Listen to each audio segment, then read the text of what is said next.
Hello guys, welcome back to my channel lectures with Akhil. ఈరోజు మనం నేర్చుకునే కాన్సెప్ట్ ఏంటంటే నథింగ్ బట్ డిక్షనరీస్ అనమాట. ఈ డిక్షనరీ అంటే ఏంటంటే it is used to store multiple data values under single variable అనమాట. అంటే నథింగ్ బట్ ఒక కీ వాల్యూ పేర్ లాగా మనం స్టోర్ చేసుకుంటాం అనమాట ఐటమ్స్ని. అదే కనుక మీకు లిస్ట్లో కానీ లేదా ట్రిపుల్లో కానీ లేదా సెట్స్లో కానీ మీరు నార్మల్గా ఒక రౌండెడ్ బ్రాకెట్స్లో కానీ లేదా స్క్వేర్ బ్రాకెట్స్లో కానీ ఒక ఐటమ్ని స్టోర్ చేసుకుంటాం అనమాట. కానీ ఇక్కడికి వచ్చేసరికి మన డేటా వాల్యూస్ కానీ ఐటమ్స్ కానీ మనం ఒక కీ వాల్యూ పేరు లాగా స్టోర్ చేసుకుంటాం అనమాట. సో మనకు వచ్చేసరికి డిక్షనరీ ఏంటంటే ఇట్ ఈస్ అన్ ఆర్డర్డ్ అనమాట, ఒక ఆర్డర్లోనే ఉంటుంది అనమాట. నథింగ్ బట్ డిక్షనరీస్ అనేది ఒక ఆర్డర్లోనే ఉంటుంది, అలానే ఆర్డర్డ్, అలానే ఇట్ ఈజ్ ఏ చేంజబుల్, మనం చేంజ్ చేయొచ్చు కావాలనుకుంటే, అలానే it doesn't allow duplicate elements అనమాట. Does not allow duplicates elements అనమాట. సో ఇక్కడ మనం ఆర్డర్డ్ అని పెట్టాం కదా, ఇదేంటంటే ఓన్లీ 3.7 వర్షన్ నుంచి, అంటే 3.7 పైథాన్ వర్షన్ నుంచి మనకి డిక్షనరీస్ అనేది ఆర్డర్లో ఉన్నాయన్నమాట. దానికి ముందు మనకి ఇట్ ఈస్ అన్ఆర్డర్డ్ అనమాట. సో ఇప్పుడు మనం ఏం చేద్దామంటే అసలు డిక్షనరీ ఎలా ఉంటుందని చెప్పేసి చూద్దాం అనమాట. నథింగ్ బట్ డిక్షనరీ అనేది ఎలా ఉంటుందని చూద్దాం అనమాట. సపోజ్ నేను కార్ అని చెప్పేసి తీసుకున్నాను అనుకోండి. సపోజ్ కార్ అనే వేరియబుల్ తీసుకున్నాను. ఈ కార్ అనే వేరియబుల్లో నేను ఒక డిక్షనరీని క్రియేట్ చేయాలనుకుంటున్నాను. నథింగ్ బట్ ఒక కీ వాల్యూ పేరు అనేది చేసుకున్నాను. సో మనము డిక్షనరీ మనం అసైన్ చేసేటప్పుడు we have to queue in a curly brackets అనమాట. కర్లీ బ్రాకెట్స్ ఇచ్చేసిన తర్వాత nothing but I will enter అనమాట. మనకి క్లియర్గా నీట్గా కనపడాలి కాబట్టి నేను స్పేసింగ్ ఇస్తున్నాను అనమాట. సో మనకి కార్లు ఏమేమి ఉంటాయండి, బ్రాండ్ నేమ్ ఉంటుంది, అలానే మోడల్ నేమ్ ఉంటుంది, ఇయర్ ఆఫ్ మ్యానుఫ్యాక్చర్ కూడా ఉంటుంది అనుకో. సో ఇలాగే మనకి మల్టిపుల్ వాల్యూస్ ఉంటాయి అనమాట. సో నథింగ్ బట్ నేను బ్రాండ్ అని చెప్పేసి తీసుకుంటున్నాను. Nothing but I have to give a double quotes అని, ఎందుకంటే దిస్ ఇస్ స్ట్రింగ్ కాబట్టి. So I have to give this is a key అనమాట. నథింగ్ బట్ బ్రాండ్ అనేది కీ అనమాట. ఇప్పుడు మనం సపోజ్ ఫార్డ్ అని చెప్పేసి తీసుకుందాం అనుకోండి. Suppose brand name is a Ford. So model అనేది మనము we can give in a like Mustang, ఇలా ఒకటికి తీసుకుందాం మనము. Comma, we have to give in A comma అనమాట. ప్రతి కీ వాల్యూ పేరు తర్వాత మనం ఒక కామా ఇస్తే డిఫరెన్షియేట్ అవుతుంది అనమాట. So year of manufacture nothing but I can give as a something like 1965 we can give. అలా ఇచ్చేసిన తర్వాత ఇప్పుడు నేను కనుక ప్రింట్ కార్ అని చెప్పేసి ఇచ్చాను అనుకోండి. నాకు కార్ ఏమవుతుంది, కార్ అనే వేరియబుల్లో మనకి బ్రాండ్ నేమ్ ఫోర్డ్ అని ఉంటుంది, అలానే మోడల్ నేమ్ ముస్టాంగ్ అని ఉంటుంది, అలానే ఇయర్ అనేది 1965 అని చెప్పేసి ఉంటుంది అనమాట. సో ఇలాగ మనము డిక్షనరీ అనేది క్రియేట్ చేయొచ్చు అనమాట. సో మనకి డిక్షనరీ ఐటమ్స్ వచ్చేసరికి నథింగ్ బట్ ఈ డిక్షనరీ ఐటమ్స్ అనేది మనకి ordered, changeable and does not allow duplicate elements అనమాట. సపోజ్ లైక్ నాకు ఇప్పుడు సేమ్ కార్ ఉందనుకోండి. సపోజ్ నాకు ఇయర్ ఆఫ్ మ్యానుఫ్యాక్చరింగ్ కూడా మళ్ళీ ఒకటి నేను డూప్లికేట్ ఎలిమెంట్ లాగా ఇస్తాను అనమాట. Nothing but year equal to nothing but మనకి 1999 అని చెప్పేసి ఇచ్చేసాను అనుకోండి. నేను ఇప్పుడు కార్ అని చెప్పేసి ప్రింట్ చేయాలనుకున్నాను అనుకోండి. నేను కార్ పిలిస్తే నథింగ్ బట్ నాకు ఓన్లీ ఇయర్ 1999 ఒకటే ప్రింట్ అవుతుంది. నథింగ్ బట్ ఒక డూప్లికేట్ వాల్యూస్ ఉన్నాయి అనుకోండి, మనకు లాస్ట్లో ఇచ్చిన ఎలిమెంట్ అనేది ప్రింట్ అవుతుంది అనమాట. సో ఇలాగా మనం ఇక్కడ డిక్షనరీ ఐటమ్స్ అనేది it is present in a key value pairs లాగా ఉంటాయి అనమాట. And we can refer by using key name అనమాట. నథింగ్ బట్ సపోజ్ నాకు లైక్ ఇలా ఇదే ఉందనుకోండి. నథింగ్ బట్ ఇది తీసుకుందాం వితౌట్ డూప్లికేట్ వాల్యూస్. ఇప్పుడు నేను సపోజ్ నాకు నేమ్ ఆఫ్ అంటే బ్రాండ్ నేమ్ కావాలనుకుంటాను. డైరెక్ట్గా నేను బ్రాండ్ అని చెప్పేసి కీ పంపించాలన్నమాట. అంటే మనం వాల్యూస్ కావాలి కాబట్టి this is nothing but a key అనమాట. ఈ కీ ద్వారా మనకి వాల్యూ అనేది ప్రింట్ అవుతుంది అనమాట. సో ఇప్పుడు నేను ప్రింట్ చేస్తే I have to give a capital అనమాట. ఎందుకంటే మనం బ్రాండ్ అనేది బి క్యాపిటల్ ఇచ్చాం కాబట్టి we have to give a capital అనమాట. సో ఫార్డ్ అనేది మనకి వచ్చేసింది అనమాట. We have to refer the items by using the key name అనమాట. మనం ఈ కీ నేమ్స్ లైక్ బ్రాండ్ కానీ లేకపోతే మోడల్ కానీ ఇయర్ కానీ అని చెప్పేసి మనం దాని ద్వారా మనం రిఫర్ చేసుకుంటే మనకి అవి బయటకు వస్తాయి అనమాట. నథింగ్ బట్ వాల్యూ అనేది మనకి ప్రింట్ అవుతుంది అనమాట.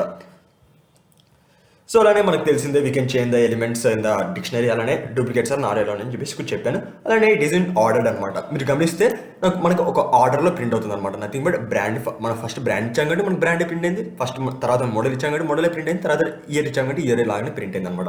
It is in ordered state అనమాట. మనకు సెట్స్లో ఏమవుతుంది, ఇట్ ఈస్ అన్ఆర్డర్డ్ అనమాట సెట్స్ అనేది. కానీ డిక్షనరీస్ అనేది ఇట్ ఈస్ ఆర్డర్డ్ అనమాట.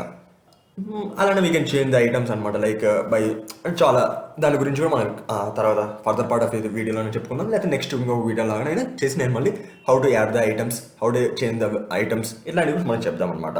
అండ్ సపోజ్ మనకి లెంత్ ఆఫ్ ద డిక్షనరీ కావాలనుకోండి, we can direct use len function అనమాట. సేమ్ లైక్ లిస్ట్ కాన్సెప్ట్ లాగానే లేకపోతే ట్యూబల్ కాన్సెప్ట్ లాగానే we can direct use len function అనమాట. ఇప్పుడు మనకి ఏమొస్తాయంటే 3 అని చెప్పి ప్రింట్ అవుతుంది అనమాట. నథింగ్ బట్ మనం 3 అని చెప్పి ప్రింట్ అవుతుంది అనమాట. అలానే మనకి ఇట్లా సేమ్ ఇట్లా ఉందనుకోండి, సపోజ్ వీ కెన్ పాస్ మనం కావాలంటే డేటా టైప్స్ ఏమో పెట్టుకోవచ్చు అంటే like multiple data types. Like ఇక్కడ మనము స్ట్రింగ్ యూస్ చేసాము, అలానే ఇక్కడ మనము ఇంటీజర్ యూస్ చేసాం, అలానే వీ కెన్ యూస్ ఏంటిది నథింగ్ బట్ లిస్ట్ కూడా మనం యూస్ చేయొచ్చు అనమాట.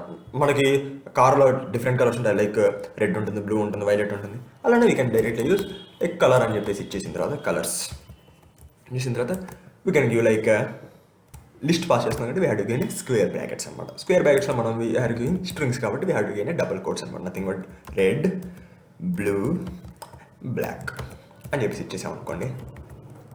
ఇప్పుడు మనం రన్ చేస్తే నథింగ్ బట్ ఇప్పుడు కార్ అని చెప్పేసి ఓన్లీ కార్ అని చెప్పేసి పాస్ చేసాం అనుకోండి, to print it will get all the values అనమాట, like brand, model, year, colours అనమాట. సో ఇలాగా మనము లిస్ట్ యొక్క డేటా టైప్ కూడా మనం కావాలంటే డిక్షనరీస్లో ఒక ఐటమ్ లాగా స్టోర్ చేసుకోవచ్చు అనమాట. సో సపోజ్ మనకి అసలు నిజంగా ఇది డిక్షనరీయా కాదని చెప్పి చెక్ చేయకుండా we can directly use type function అనమాట. It is a basic thing అనమాట. So I need not to say but I'm just say type of car అని చెప్తే నాకు డైరెక్ట్గా డిక్ట్ అని చెప్పి ప్రింట్ అయిపోతుంది అనమాట. అలాంటి సపోజ్ నాకు ఒక పర్టికులర్ ఐటమ్ యొక్క డేటా టైప్ కావాలనుకున్నాను అనుకోండి, లైక్ సపోజ్ నాకు కలర్స్ అనేది కలర్స్ యొక్క డేటా టైప్ నథింగ్ బట్ లిస్టా లేకపోతే ట్యూపలా లేకపోతే ఏంటి అని మనకు తెలియదు అనుకోండి, we can directly use type of car అని చెప్పేసి ఇచ్చేసిన తర్వాత మనం ఏం చేయొచ్చు అంటే type of car of colours అని చెప్పేసి ఇచ్చేస్తే మనకి డైరెక్ట్గా అది లిస్ట్ వాల్యూస్ లేకపోతే స్ట్రింగ్ వాల్యూస్ అని చెప్పేసి మనకి డైరెక్ట్గా వచ్చేస్తుంది అనమాట. సో ఈరోజు మనం ఏమేమి డిస్కస్ చేసామంటే చూద్దాం. సో ఇక్కడ ఏంటంటే మనం చెప్పుకుంది ఇట్ ఈస్ డిక్షనరీ అనేది it is A built in data type అనమాట. లైక్ మల్టిపుల్ వాల్యూస్ అనేది ఒక సింగిల్ వేరియబుల్లో మనం స్టోర్ చేసుకోవచ్చు అనమాట. సో అలాగే ఇప్పుడు డిక్షనరీకి వచ్చేసరికి it is a ordered, changeable and doesn't allow the duplicate elements అనమాట. సో ఇక్కడ ఏంటంటే ఒక డిక్షనరీని ఎలా క్రియేట్ చేయాలంటే we can directly create by using the rounded brackets అనమాట. Nothing but curly brackets use చేసి వీ కెన్ డైరెక్ట్లీ యూజ్ అనమాట. సో మనం ఫస్ట్ ఏం చేయాలంటే మనం కీ అనేది పెట్టుకోవాలన్నమాట. కీ ఇచ్చిన తర్వాత we have to give the value అనమాట రికార్డింగ్ ఇట్. అసలు మనకు సపోజ్ ఇప్పుడు చాలా లైక్ కార్ తీసుకున్నాం అనుకోండి, we have the brand value or model name, year of manufacture, ఇలా డిఫరెంట్ ఉంటాయి కదా, అవన్నీ మనకు కీ లాగా ఇచ్చొచ్చు అనమాట. వాల్యూ అనేది అది ఫ్రాడ్ అన్న కంపెనీ అనవచ్చు, లేకపోతే నథింగ్ బట్ టెస్లా అని అవ్వచ్చు, లేకపోతే డిఫరెంట్ కార్ కంపెనీస్ అవ్వచ్చు అనమాట. నథింగ్ బట్ కార్ బ్రాండ్ అవ్వచ్చు అనమాట. అలాగే మోడల్స్ కూడా సపోజ్ మనం ఓన్లీ ఒక టైప్ ఆఫ్ బ్రాండ్ తీసుకున్నాం అనుకోండి, దానిలో డిఫరెంట్ కార్స్ ఉంటాయి అనమాట. సో ఇలాగ మనం డిఫరెంట్ మోడల్స్ ఉంటాయి కాబట్టి మనం వాటి కోసం అని చెప్పేసి మనకు సపరేట్గా కీ వాల్యూ పేర్ చేసుకోవడానికి అవన్నీ మనం మంచిగా పెట్టుకోవడానికి లైక్ ఎక్కడైనా స్టోర్ చేయడానికి we can use direct the dictionaries అనమాట. సో ఇలాగా మనం చేయొచ్చు అనమాట. సో ఇక్కడ ఏంటంటే మనకి డిక్షనరీకి వచ్చేసరికి we cannot allow the duplicate values అనమాట. సో మనం లాస్ట్లో ఇచ్చిన value nothing but duplicate values ఉన్నాయి అనుకోండి, నథింగ్ బట్ డూప్లికేట్ వాల్యూస్ అనేది నథింగ్ బట్ డూప్లికేట్ కీ అనమాట. కీ అనేది చాలాసార్లు ఉందనుకోండి, we can directly get the value that is given at the last అనమాట. అలానే if I want to get a particular item అనమాట, నథింగ్ బట్ పర్టికులర్ వాల్యూ కావాలనుకుంటుంది, we can use directly the key అనమాట. Key use చేసి car of key పంపించేసి మనకు డైరెక్ట్గా అది వచ్చేస్తుంది అనమాట. అలానే లెంత్ ఫంక్షన్ యూస్ చేసి we can directly get the length of the dictionary అనమాట. అలానే we can store the different data types అనమాట, లైక్ లిస్ట్ కానీ, ట్యూపల్ కానీ, లైక్ స్ట్రింగ్ కానీ, ఇట్లా చాలా డేటా టైప్స్ కూడా మనం పంపించుకోవచ్చు. అలానే we can directly use the type function to know the whether it is dictionary or not అనమాట. అలానే ఒక పర్టికులర్ కీ నథింగ్ బట్ ఒక పర్టికులర్ కీ వాల్యూ పేర్ అది డిక్షనరీయా అండ్ ఐ మీన్ అది లిస్టా, స్ట్రింగా, లేకపోతే ఇంటీజర్ అని చెప్పేసి తెలుసుకోవాలంటే we can directly pass the key అనమాట. అంటే స్క్వేర్ బ్రాకెట్స్ ఇచ్చేసి we can directly the key అనమాట. సో గైస్ ఈ వీడియో కనుక మీకు నచ్చినట్టయితే లైక్ చేయండి, షేర్ చేయండి and subscribe to my channel lectures with Akhil. జై హింద్.